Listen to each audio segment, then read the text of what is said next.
محبوب رب غفور صلی اللہ علیہ وسلم کا فرمان ہے کہ جو مسلمان روزانہ 1000 مرتبہ درود پاک پڑھے گا وہ مرے گا نہیں جب تک کہ جنت میں اپنی جگہ نہ دیکھ لے گا۔ سبحان اللہ۔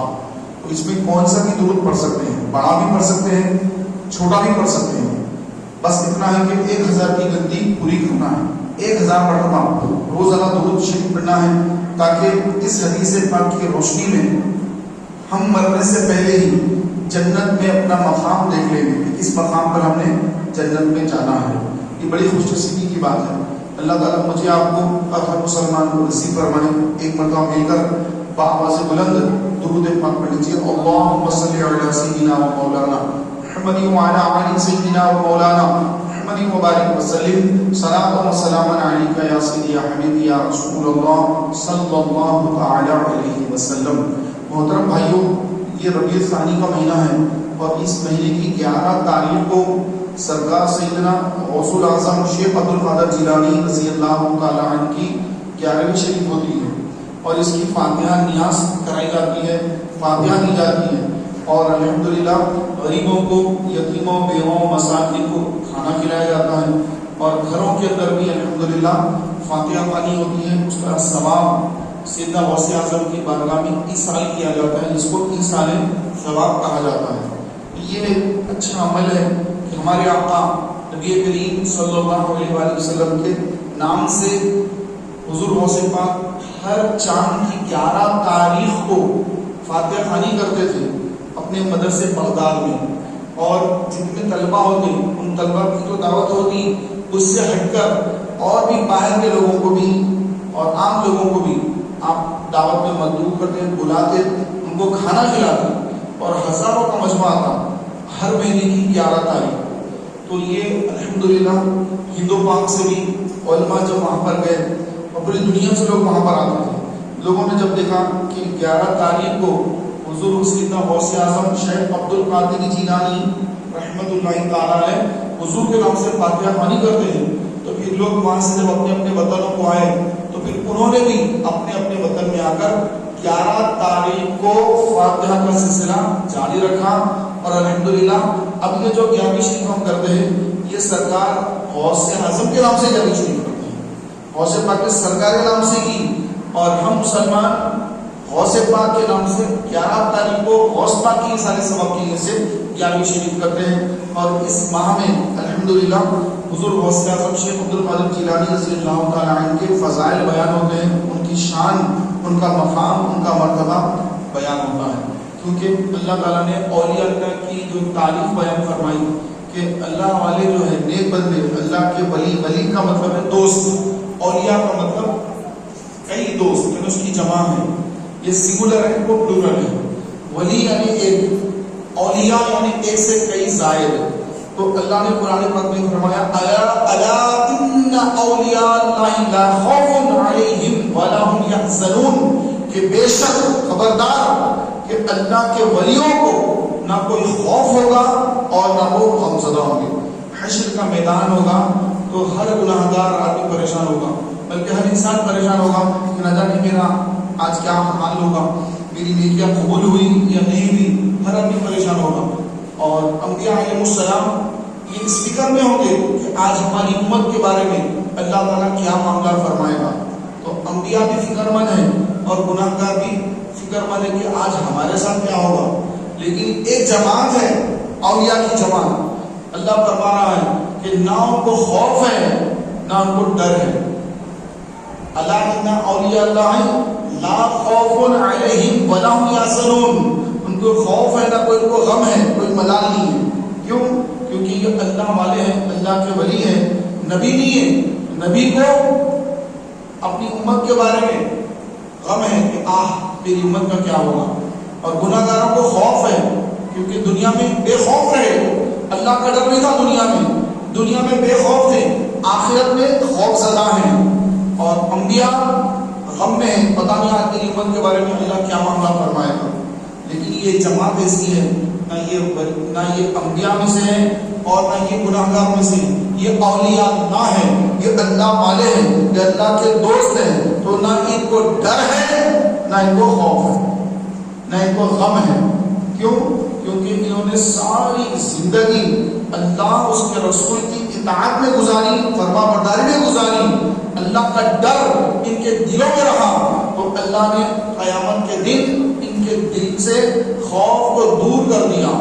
اور جو دنیا میں بے خوف رہا، اللہ آخرت میں اس کو خوف زدہ کر دیتا ہے. تو جو دنیا میں رب تعالیٰ کا خوف دل میں رکھتے ہیں، اللہ قیامت کے دن ان کو بے خوف فرما دیتا ہے.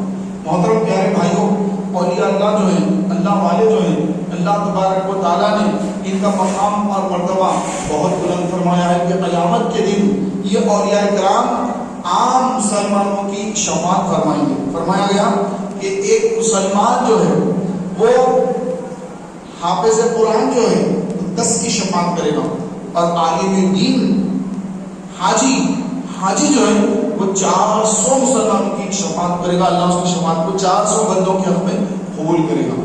اور ایک عالم دین تو اللہ تعالیٰ تو عالم دین کی بہت سارے لوگوں کی شفاعت کو قبول کرے گا، 400 سے زائد. پھر جو اللہ کا ولی ہوتا ہے، اللہ والا ہوتا ہے، اللہ کا ولی ہوتا ہے، تو اس کی جو شفاعت ہے یہ بہت زیادہ لوگوں کی شفاعت، اللہ تعالیٰ اس کی شفاعت کو ان کے حق میں قبول فرما کر ان کو داخل جنت فرمائے گا. تو یہ اولیاء اللہ جو ہے ان سے محبت کرنا، ان سے عقیدت رکھنا، اگر ان سے محبت رکھیں گے تو یہ رائگاں نہیں جائے گی. قیامت کے دن فرمایا گیا ایک شخص ہوگا جس نے کسی اللہ کے ولی کو وضو کرایا ہوگا، طہارت کے لیے ڈھیلا دیا ہوگا، تو حشر کے میدان میں جب وہ آئیں گے تو وہ گناہگار وہ اللہ کے ولی کو دیکھے گا، دیکھ کر ان کے پاس جائے گا اور جا کر کہے گا کہ حضور دنیا میں نے آپ کو وضو کرایا تھا، آپ کو یاد ہے کہ فلاں مقام پر پانی ڈال کر میں نے آپ کو وضو کرایا تھا. تو وہ ولی فرمایا ہاں یاد آیا مجھے، ہاں تو نے وضو کرایا تھا، تو اب کیا چاہتا ہے؟ تو بندہ عرض کرے گا حضور آج قیامت کا دن ہے، آپ میرے لیے اللہ کی بارگاہ میں سفارش کیجیے کہ اللہ میرے بھی گناہوں کا معاف فرما دے اور مجھے بخش دے. اللہ تعالیٰ بس گناہ ہو گئے مجھ سے، لیکن آج اللہ میں مجھے بخش دے. وہ اللہ کے ولی فرمائیں گے ہاں ضرور میں تیرے اللہ کی بارگاہ میں شفاعت فرماؤں گا. پھر وہ اللہ کے حضور عرض کریں گے کہ مولا اس کی شفاعت، اس کے حق میں میری شفاعت کو اس کے حق میں قبول فرما کر اس کے گناہوں کو معاف فرما کر اے اللہ تو اس کو داخل جنت فرماؤ. تو اللہ تبارک و تعالیٰ اپنے اس ولی کی بات کو ٹالے گا نہیں، بلکہ اس ولی کی دعا کی برکت سے مولا تبارک و تعالیٰ اس گناہگار کی بخشش فرما دے گا. یہ احادیث مبارکہ سے ثابت ہے. تو میرے پیارے محترم بھائیوں، کہ جو نیک لوگوں سے محبتیں رکھتے ہیں، ان کو اپنا آئیڈیل بناتے ہیں، ان سے اپنی جو ہے محبتیں، اپنی عقیدتیں رکھتے ہیں، یہ رائگاں نہیں جائیں گی، یہ حشر کے میدان میں کام آئیں گی. اب جن سے ہم محبتیں رکھتے ہیں دنیا میں، کس سے رکھتے ہیں محبت؟ فلموں میں کام کرنے والے، کھیل کھیلنے والے، باڈی بلڈر، ناچنے گانے والے، ان لوگوں سے آج ہماری محبتیں ہیں. ان کے ہم فین بنے ہوئے ہیں. ارے ہم ان کے فین ہیں، ان کے فین ہیں. کیوں بن گئے بھائی فین آپ؟ رسول پاک علیہ الصلوۃ والسلام یہ قرآن کے بارے میں فرمایا لقد کان لکم فی رسول اللہ اسوۃ حسنہ، رسول اللہ کی پیروی تمہارے لیے بہتر ہے. لیکن آج ہم کس کی پیروی میں ہیں؟ یہود و نصارہ کی فیشن، کبھی بالوں کا فیشن، کبھی کپڑوں کو پھاڑ لینے کا فیشن، کپڑے پھاڑ لے کے پھر رہے یہ فیشن. ارے کپڑے پھٹاوا کپڑا یہ پہننا منع ہے، اب کپڑے پھاڑ کے کہہ رہے ہیں کہ یہ فیشن چل رہا، میرا نیا فیشن ہے. تو میرے پیارے بھائیوں، یہ جو نئے نئے فیشن یہود و نصارہ وہاں وہ لوگ کر لیتے ہیں، اس کی پیروی یہاں پہ ہم شروع کر دیتے ہیں. جبکہ ہمارے آقا علیہ السلام 1450 سال پہلے جو آقا علیہ السلام نے جو طریقہ ہم کو بتایا وہ قیامت تک رہنے والا ہے. فیشن تو آتے جاتے ہیں، کپڑوں کا بھی فیشن آتا، کبھی دور تھا چھوٹے تھے تو ٹیلر پوچھتے تھے کہ بیگی سینا کیا، پیرل سینا کیا، کپڑا پینٹ ایسا سینا کیا، پیچھے جو ہے وہ کچھ آتے تھے لگانے کے، وہ لگانا کیا. تو میرے پیارے بھائیوں، یہ کوئی اس کی ضرورت نہیں ہے، کئی فیشن آتے چلے جاتے ہیں، لیکن ہماری عقیدت، ہماری محبت رسول اسلام سے ہے، تو ہمارا طریقہ بھی انہیں کے مطابق ہونا چاہیے.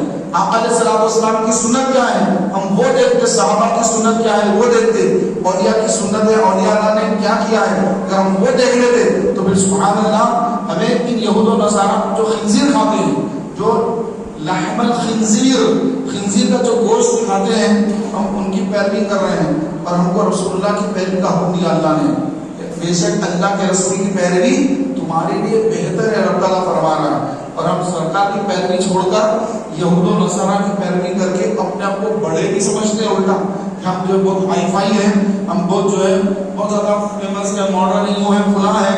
تو میرے پیارے بھائیوں، فرمایا گیا کہ دنیا میں جو بندہ جس سے محبت کرے گا قیامت کے دن اللہ تعالیٰ اس کا حشر بھی انہی کے ساتھ کرے گا۔ تو بندہ جس سے آپ محبت کر رہا ہے وہ قیامت کے روز اس دوست کو دونوں کو اللہ ساتھ کر دے گا۔ تو دنیا میں کس سے محبت کرتا تھا، لیکن آج ہم نے تجھے اس کی ساتھ کر دیا، اب اس کا جو انجام ہے اس کا بھی کوئی انجام ہے۔ تو ہمیں محبت کس سے کرنا ہے؟ حضور سے، صحابہ سے، اہل بیت سے، امام حسین سے محبت کرنا ہے تاکہ ہمارا حشر امام حسین کے ساتھ ہو۔ ہمیں اولیاء اللہ سے محبت کرنا ہے تاکہ ہمارا حشر ان کے ساتھ ہو۔ یہ زبان سے بولنا نہیں ہے، اور لوگ سمجھتے ہیں بول تو خالی بس ایسے ہی، ارے ہم تو اولیاء اللہ سے بہت محبت کرتے ہیں، درگاہوں پہ بھی جاتے ہیں، اولیاء سے بڑی عقیدت ہے، بڑی محبت ہے، ارے میں تو عاشق رسول ہوں، بہت زبردست عاشق رسول ہوں۔ پیارے بھائیوں، یہ بولنے سے نہیں ہوتا، عمل کر کے دکھانا ہوگا کہ آپ اللہ کے لیے عمل کریں، لوگوں کو دکھانے کے لیے ضروری نہیں، اللہ کے لیے عمل کریں۔ کیا عمل کریں؟ سب سے پہلی قسم یہ ہے کہ ہم اپنی جو روزی ہے وہ روزی حلال کی روزی، کیونکہ بندہ جب حرام کھاتا ہے تو اس کے بعد اس کو نیکی اور گناہ اس کا احساس ختم ہو جاتا ہے۔ جب رزق حرام کھاتا ہے تو اس کے اندر سے وہ کیفیت ختم ہو جاتی ہے، رزق حلال کھائے گا تو کیفیت بنی رہے گی۔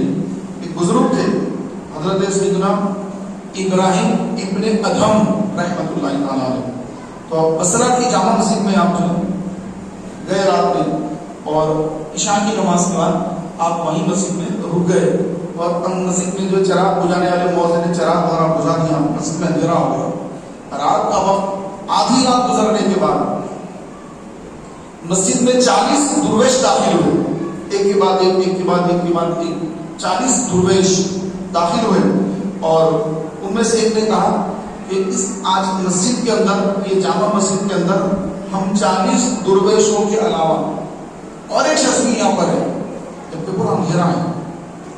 تو دوسرے درویش نے کہا ہاں، اس کا نام ابراہیم ابن ادھم ہے۔ حضرت ابراہیم بن ادھم چونک گئے، بولے کہ انہوں نے مجھے دیکھا تھا، اور پھر میرا نام بابادیت میرے والد کے نام کے ساتھ ان کو کیسے پتا؟ پھر اور ایک نے کہا، اور وہ 40 دنوں سے نماز پڑھتا ہے، لیکن سجدے کی جو لذت ہے، نماز کی جو کیفیت ہے وہ حاصل نہیں کر پاتا، سجدے کی کیفیت، سجدے کی لذتوں سے وہ محروم ہے 40 دنوں سے۔ حضرت ابراہیم بن ادھم رحمۃ اللہ علیہ کی وہی کیفیت ہے۔ آپ آگے بڑھ کے قدموں کو پکڑ لیجیے درویش نے کہا کہ حضور آپ نے اتنا بتا دیا، اب یہ بھی بتا دیجیے کہ یہ 40 دنوں سے میری نماز کے اندر جو کیفیت ہے وہ کیفیت کیوں پیدا نہیں ہو رہی ہے؟ سجدہ کرنا تو کیفیت پیدا ہوتی تھی، لیکن روحانیت پیدا ہوتی تھی، وہ ختم ہو گئی 40 دنوں سے، اب یہ بھی بتا دیجیے کہ وہ کیوں ختم ہو گئی؟ تو اس بزرگ نے فرمایا کہ تم بصرہ کے فلاں بازار میں کھجور خرید رہے تھے، اور کھجور بیچنے والا جب وہ ماپوں کا دور تھا، آج تو کلو کے حساب سے کھجور بکتے ہیں، وہ ماپ تھا، وہ ماپ سے جب کھجور تمہیں دے رہا تھا تو ایک کھجور تمہارے کھجوروں میں مل گئی جو تمہاری نہیں تھی، وہ دکاندار کی تھی، وہ غلطی سے تم نے اس کو اٹھا لیا، نیچے گری، تو تم نے سمجھا کہ یہ کھجور میری ہے، اور تم نے اس کی کھجور اٹھا کے اپنی کھجوروں میں ملا لی، تو تم نے اس کو کھا لیا۔ تو جب سے وہ کھجور تمہارے پیٹ میں گئی، وہ کھجور کھانے کے بعد اب تمہاری نماز کی لذتیں ختم ہو گئی۔ اب پتہ لگا کہ ایک کھجور جان بوجھ کر نہیں، انجانے میں انہوں نے سنا کہ میرے گھر میں کھجور کی آپ کی دے رہے تھے تو شاید میرا ہی گر گیا، والے سے اٹھا کے بتا دیا انہوں نے۔ عمر لوگ کرتے ہیں صاحب میرا جملہ، ترکاری لے رہے، ٹماٹر گر گیا، میرا ہی ہوگا ہی، پھانکے ڈالی۔ وہ کھجور ان کی نہیں تھی، دکاندار کی تھی، آپ نے اس کو کھا لیا، غلطی سے آپ کے پاس آ گئی ہو، تو اس سبب سے 40 دن ہو گئے، نماز کی لذت، سجدوں کی کیفیت ان کے اندر ختم ہو گئی۔ تو جو بندہ روزانہ سود کا کاروبار کر کے سود کے پیسوں سے آنے سے کھانا کھا رہا ہے، اہل و عیال کو کھانا پینا کھلا پلا رہا ہے، بیوی بچوں کو، ضعیف والدین کو، سب کو سود کی کمائی ہے، حرام کی کمائی ہے. لوگوں کو دھوکہ دے کر پیسے کما لیتے ہیں اور لا کے گھر میں خوب جو ہے پھل فروٹ بریانیاں زبردست کھانے بن رہے ہیں، بہترین ان کی جو ہے ماڈرن لائف ہے زبردست. ارے میں ہوں کماتا ہوں ایسا اپن ہے ایسی ان کے اندر وہ میں بس پیسہ نکال لیا. تو میرے پیارے بھائیوں یہ کوئی کمال نہیں کیا آپ نے کہ کسی کو دھوکہ دے کر کسی کو ڈبا کر یا کہ اور حرام ذرائع سے اگر آپ نے کچھ پیسے کما کر اپنے اہل و عیال کو کما کر کھلا کر خوش بھی ہو گئے تو نمازوں کا کیا کریں گے؟ آپ کی نمازیں اس کا حساب آپ نے دینا ہے. تو میدان محشر میں اولاد سے سوال نہیں ہوگا، آپ سے سوال ہوگا. اب یہ نمازیں ایسی پڑھیں گے تو نمازیں تو قبول ہی نہیں ہوں گی. حدیث پاک میں ہے کہ حرام کا ایک لقمہ جب بندہ کھا لے اس کی 40 دن کی نہ فرض قبول ہوتی ہے نماز، نہ نفل نماز قبول ہوتی ہے، نہ اس کی دعا قبول ہوتی ہے.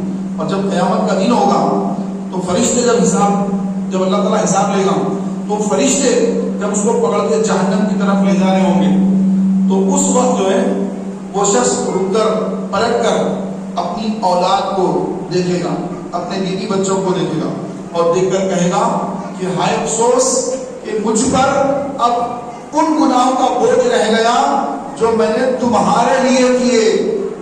اور فرشتے کہیں گے یہ وہ بدنصیب جہنم میں جا رہا ہے جو اپنے اہل و عیال کے لیے حرام کما کر کھلاتا رہا، جس کے سبب آج اللہ تعالیٰ اس کو داخل جہنم کر رہا ہے. تو پیارے بھائیوں آج حرام لوگوں کو حرام جو اپنی اولاد کو کھلا رہے ہیں، کل قیامت کے روز اولاد ہی دشمن بن جائے گی اور اولاد کی وجہ سے باپ کو جہنم میں جانا پڑے گا. لیکن کون فکر کر رہا ہے، کون سوچ رہا ہے؟ اور یہ زمانہ آ چکا ہے. اور آپ علیہ السلام نے پہلے فرما دیا میری امت پر ایک ایسا وقت آئے گا کہ لوگ نہ حلال دیکھیں گے نہ حرام دیکھیں گے، جو پیسہ آئے گا اس کو لیتے چلے جائیں گے. حلال حرام کی تمیز ختم ہو جائے گی. آج دیکھیں آپ آج ہمارا ماحول یہی بنا ہوا ہے، حلال حرام کی آج تمیز ختم ہو چکی ہے اور ہم بس پیسہ کمانا ہے، کیسا بھی ہو بس پیسہ آئے.